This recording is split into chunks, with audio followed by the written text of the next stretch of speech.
धर्मदर्शनमा यहाँहरु सबैमा हार्दिक स्वागत छ। म कुबेर सुवेदीको जय श्री राधे, जय श्री कृष्ण। अब हामी कुरा गर्दैछौं हरितालिका तीज व्रतको बारेमा। यस दिन तीनवटा पर्वहरू परेका छन्, यस बारेमा पनि हामी कुराकानी गर्दैछौं र तीजको व्रत कसरी गर्ने, यस दिन पूजा आजा के गर्ने, व्रतहरू कसरी गर्ने, यस बारेमा पनि हामी कुराकानी गर्न गइरहेका छौं। सर्वप्रथम हामी पञ्चाङ्गबाट सुरु गरौं दर्शकवृन्दहरु। 2080 सालको असोज महिनाको 1 गते सोमबारका दिन तृतीया तिथि परिरहेको छ। बिहान 10:23 सम्म उपरान्त चतुर्थी तिथि प्रारम्भ हुनेछ। यानी कि 2023 सेप्टेम्बर 18 तारिकका दिन हरितालिका तीज व्रत रहेको छ। यस दिनलाई र असोज 1 गते भन्ने बित्तिकै अर्को एउटा पर्व पर्दछ जसमा हामी आश्विन संक्रान्ति भनेर विश्वकर्माको पूजा गर्दछौं। कल कारखानाहरू, मिसिन औजारहरू, हात हतियारहरूको, अस्त्र शस्त्रहरूको हामी पूजा गरेर यस दिन विश्वकर्मालाई पनि हामीले सम्झिन्छौं। यथाविधि यथाशक्ति भक्तिका साथमा कल कारखाना, औजार, मिसिनहरूलाई हामीले पूजा आजा गर्दछौं। र असोजको 1 गते विश्वकर्मा पूजा पनि हो। यस दिन भाद्र शुक्ल तृतीया भएको हुनाले हरितालिका तीज व्रत पनि यसै दिन हो। र यस्तै गरेर यस दिनलाई चतुर्थी तिथि प्रारम्भ भएको हुनाले यस दिन गणेश भगवानको प्राकट्य यानी कि गणेश प्राकट्य पनि पर्दछ, जसलाई हामी गणेश चतुर्थी व्रत भन्दछौं। गणेश चतुर्थी व्रत पनि एकै दिन छ। अब अर्को कुरो फेरि 2 गतेका दिन जाउँ। 2 गते मंगलबार पर्छ, चौथी तिथि नै पर्छ। मंगल चौथी व्रत परेको छ यस 2 गते मंगलबारका दिन। यस दिन ऋषि पञ्चमी व्रत पनि हो। चतुर्थी पनि छ, पञ्चमी पनि छ, तिथिहरू खप्टिरहेका छन्। त्यस कारणले गर्दा यहाँहरुलाई यो बताऊं कि 1 गते हरितालिका तीजको व्रत हो भने 2 गते नि गएर मंगल चौथीको पनि ऋषि पञ्चमीको व्रत पनि रहनेछ। अब हामी ऋषि पञ्चमी र मंगल चौथी व्रतको बारेमा अर्को भिडियो राख्छौं। यो 1 गतेको लागि यो भिडियो प्रस्तुत गर्दैछौं। 18 सेप्टेम्बरका दिन सम्पूर्ण विश्वभरिबाट हामीलाई धर्मदर्शनलाई हेर्दै गर्नुहुनेहरुलाई, किनकि ती तीनवटा पर्वहरू अब एक दिनमा परेका छन्। हामी विशेष केन्द्रित हरितालिका तीजमा रहन्छौं। कल कारखाना, मेसिनहरूको पूजा औजार आराधनाहरू गर्ने, सबै यथाशक्ति भक्ति गर्ने यी कुराहरू हामी सबैलाई थाहा छँदैछ। र आश्विन संक्रान्ति पनि हुँदै हो र गणेश चतुर्थी भनेर गणेशजीको पनि विशेष पूजा आजा आराधना, गणेशजीको श्रृंगार पेटार पूजाहरू पनि हामीले गर्न सक्छौं। साथसाथै यस दिनलाई भाद्र शुक्ल तृतीयालाई हरितालिका तीज व्रत भनिन्छ। तीज व्रतको बारेमा कुरा गरौँ। तीज भनेको सामान्यतया हाम्रो नेपाली समाजमा भाद्र शुक्ल तृतीयाको दिनलाई तीजको व्रत भनिन्छ। र यस दिन तीजको व्रत आमा दिदीबहिनीहरू विशेष गरेर अविवाहिता नारीहरू सुयोग्य वर प्राप्तिको लागि र विवाहिता नारीहरू घरमा दाम्पत्य जीवन, पति पुत्रहरू, धन सुख मान सम्मान, सुख समृद्धिको लागि यो हरितालिका तीजको व्रत गर्नुहुन्छ। विशेष गरेर नारीहरूले मात्र यो व्रत गर्नुपर्छ भन्ने छैन। पुरुष र नारीहरू दुवैजनाले दम्पतिहरू छौं भने दम्पतिहरू मिलेर पनि यो व्रतलाई गर्न सकिन्छ। कुनै पनि व्रत स्त्री जातिहरूले एक्लै गर्नुपर्छ भन्ने जस्तो भइसक्यो, तर यो होइन। पुरुषहरूले पनि व्रतमा सहयोग गरेर, व्रत गरेर श्रीमतीलाई साथ सहयोग दिएर हामीले व्रत आराधनाहरू गर्न सक्छौं।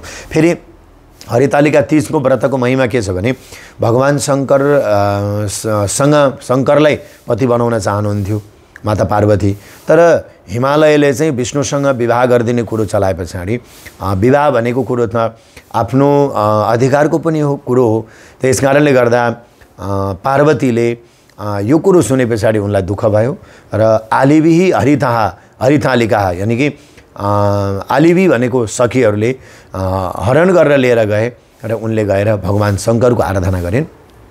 शंकरको आराधना गरेर माता पार्वतीले भगवान शंकर प्रसन्न भएर शंकरलाई प्राप्त गरेकी थिइन् भन्ने मान्यता अनुसार आजका दिन, यस दिन भनौँ न, यस दिन आमा दिदीबहिनीहरू व्रत गर्नुहुन्छ, दिदीबहिनीहरू व्रत गर्नुहुन्छ।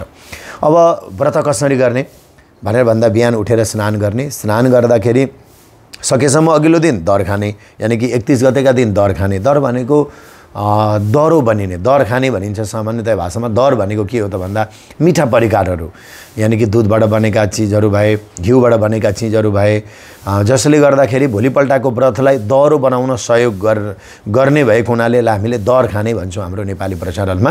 दरो भएको हुनाले दर खाने। अब आजभोलि त के रहेको छ भने यो दरको नाममा हेर्नु यत्र पर्वहरू आउँछन्। ऋषि पञ्चमी व्रत पर्छ, मंगल चतुर्थी व्रत पर्छ, गणेश चतुर्थी व्रत पर्छ। आजकल दर खानेको न्युमा मासुहरू खाएर मदिराहरू पिएर अगाडिदेखि नै लडेर अनि उफ्री पाफ्री गरेर यसरी पनि हामीले दर खाने प्रचलनहरू यो एउटा कुरीतिको रूपमा हाम्रो नेपाली समाजमा भित्रिएको छ। यसको सामान्यतया व्रतसँग कुनै अर्थ पनि छैन र साँच्चै व्रत गर्नेहरूले चाहिँ ढकनेहरू पकाएर खाने, खिर पकाएर खाने, पुरी सब्जीहरू पकाएर खाने हैन, अबेरसम्मलाई जस्तो 12 बजे 11 बजेसम्मलाई दर खाने प्रचलनहरू माइतीमा आउने छोरीचेलीहरू यो अनुसार र भोलिपल्ट व्रत गर्नको लागि दर होस् भन्नको लागि हो।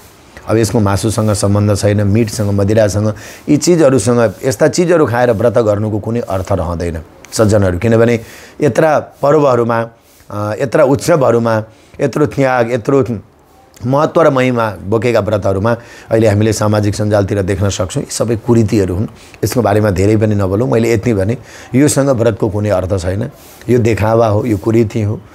यो हाम्रो धर्मलाई नष्ट गर्नको लागि कसैले भित्राइदिए साडी लगाएर, चोरोहरू लगाएर तीजको व्रतमा भनेर यी सबै चिजहरू हाम्रै धर्मलाई देख्न नसक्नेहरूले मात्र यो गरेका हुन्। बादबाँकी अरू नेपाली समाज त्यस्तो छैन। आमा दिदीबहिनीहरूलाई श्रद्धा भक्ति आराधनाहरू गर्नुभएकै छ। अब तीजको दिन बिहान सकेसम्म सम्भव हुन्छ भने त कहीँ नदी जलाशयहरूमा गएर स्नान गर्नु सबैलाई सम्भव हुँदैन। घरमा स्नान गर्ने, चोखो नितो हुने, पवित्र भावले अनि शुद्ध कपडाहरू लगाउने, शौचादिहरू प्रयोग गर्न लाग्यो भने पनि त्यतिखेर स्नानहरू गर्ने। तीजको व्रतको दिन भगवान साममा सदाशिव भगवानको पूजा गर्ने, कहीँ गएर शिवालयहरूमा गएर जलहरू चढाउने, बिल्लपत्रहरू चढाउने, शिवजीको पूजा गर्ने, शिवजीको नाम भक्तिगान भजनहरू श्रवण गर्ने, विशेष गरेर पूजाआजा आराधनाहरू हामीले गर्ने। बिहानको समयमा, मध्याहको समयमा तीजको पूजा गर्न सकिन्छ र सकेसम्म तीजको व्रतमा निराहार रहेर पनि कतिले व्रत गर्नुहुन्छ बिहानदेखि बेलुकासम्म, आफ्नो शारीरिक अवस्थालाई पनि हेर्नुहुन्छ। पार्वतीले जस्तो कठोर तपस्या सत्ययुगमा गर्नुभयो त्यो युगमा त हामीले गर्न सक्दैनौँ होला। केवल जल पदार्थहरू खाएर धेरैचोटि होइन, पहिलोचोटि व्रत गर्दै हुनुहुन्छ भने प्रयास गर्ने हैन, साडीहरू लगाएर, श्रृङ्गारका सामग्रीहरू लगाएर भक्तिपूर्वक भगवानको मन्दिरमा गएर पूजाआजा आराधना गर्नुपर्दछ। यसरी राता साडीहरू लगाउने, विशेष गरेर गुलाबी कलरका साडीहरू, आफ्ना गरगहनाहरू लगाएर विशेष गरेर शिवजीको पूजा गर्ने, जल फल आदि इत्यादिहरू अर्पण गर्ने, सामूहिक रूपमा शिवजीको पूजा गर्न सकिन्छ। भोले बाबासँग प्रार्थना गर्ने, 12, 1, 2 जति बजीसम्म हुन्छ बेलुका सन्ध्यामा आरती गर्ने, धेरै चिजहरू नखाने, निष्ठा श्रद्धापूर्वक व्रत गर्नेहरूले सकिँदैन भने त पानी पनि पिउनु पर्यो। तर सबैको शरीरको अवस्था यो हुँदैन सज्जनहरू।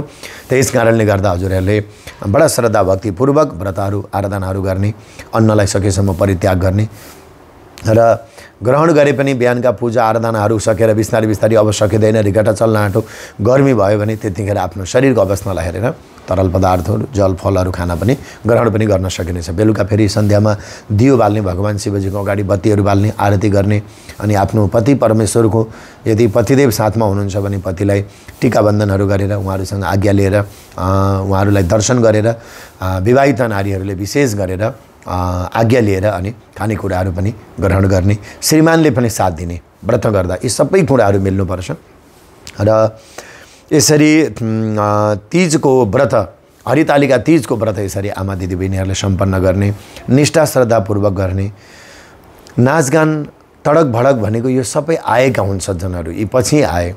मन्दिरमा जाने, दर्शन गर्ने हो, दिदीबहिनीहरू भेला हुने, चेलीबेटीहरू भेला हुने, गाउँका दिदीबहिनीहरू भेला हुने, एक आपसमा वार्तालापहरू गर्ने, भजनहरू बजाएर नाच्ने। भगवान कृष्णको पनि अष्टमीमा प्राकट्य हुनुभयो र हरितालिका तीजका दिन नै भगवानको नामकरण संस्कारहरू भए, सबै भेला भए, मिठा मसिनो परिकारहरू पकाएर खाए, उत्सवहरू मनाए। हामीले पनि यसरी हो, न कि उच्छृङ्खल खालका गीतहरू आएका छन् अहिले, यस्ता गीतहरूमा नाचेर उफ्री पाफ्री गरेर चाडपर्वहरू मनाउने हाम्रो यो सभ्यता होइन, यो कुरीतिको रूपमा आइरहेको छ।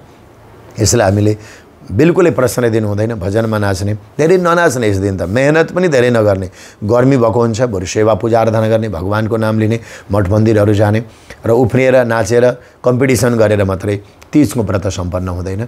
यसलाई हामीले हृदयङ्गम गरौँ, यसलाई हामीले चिन्तन मनन गरौँ। यसरी तीजको व्रत सम्पन्न गर्ने सज्जनहरू 1 गते सोमबारका दिन हरितालिका तीजको व्रत परेको छ।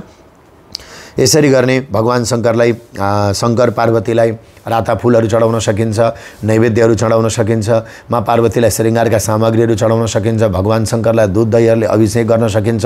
चढाउने चिजहरूमा श्रृङ्गारका सामग्रीहरू माता पार्वतीलाई अर्पण गर्न सक्यो, दुधहरू अर्पण गर्न सक्यो, दहीहरू, चामलहरू जे छ आफ्नो श्रद्धा भक्तिले भगवानलाई अर्पण आराधना गरेर हामीले मनाउन पनि सक्दछौँ।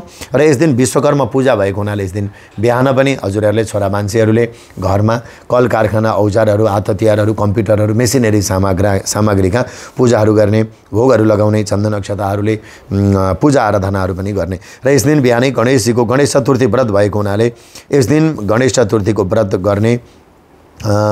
गर्न सकिएन सबैले भने पनि पूजा आराधनाहरू विशेष प्रकारले गरेर यस दिनलाई मनाउने। भाद्र शुक्ल चौथीको चन्द्रमाको दिन यस दिनको चन्द्रमालाई आँखाले हेर्नु हुँदैन, देखिएमा चन्द्र दोष लाग्छ, नचाहिने झुटो आरोपहरू लाग्दछ। यस कारणले यस दिनको चन्द्रमालाई सकेसम्म कसैले पनि नहेर्नु उपयुक्त हुन्छ, राम्रो हुन्छ। त दर्शकबिन्दहरू तीजको यसरी पूजा आराधना बडा श्रद्धाले भक्तिपूर्वक आराधना गर्ने अविवाहिताहरूले दिदीबहिनीहरूले विवाह सुयोग्य वरको लागि, विवाहिता नारीहरूले घर दाम्पत्य जीवन परिवार भक्ति प्रेम बढोस् भन्नको लागि, जसका पतिहरू हुनुहुन्न उहाँहरूले पनि भगवानका शङ्करका पूजा आराधनाहरू गरेर जन्म जन्मान्तरमा हाम्रा आगामी जन्महरूमा पनि हाम्रा पतिसँग हाम्रो जीवन साथीसँग सधैँभरि सम्बन्ध प्रेम बनिरहोस्, जन्म जन्मान्तरमा अनेक प्रकारका खराब योगहरू हाम्रो जीवनमा नआउन् भनेर प्रार्थना आराधना गरेर शिवप्रति भक्ति आराधनाहरू गर्ने। यसरी हामीले हर्षोल्लासपूर्वक श्रद्धा भक्तिका साथमा हरितालिका तीजको व्रतलाई मनाउने।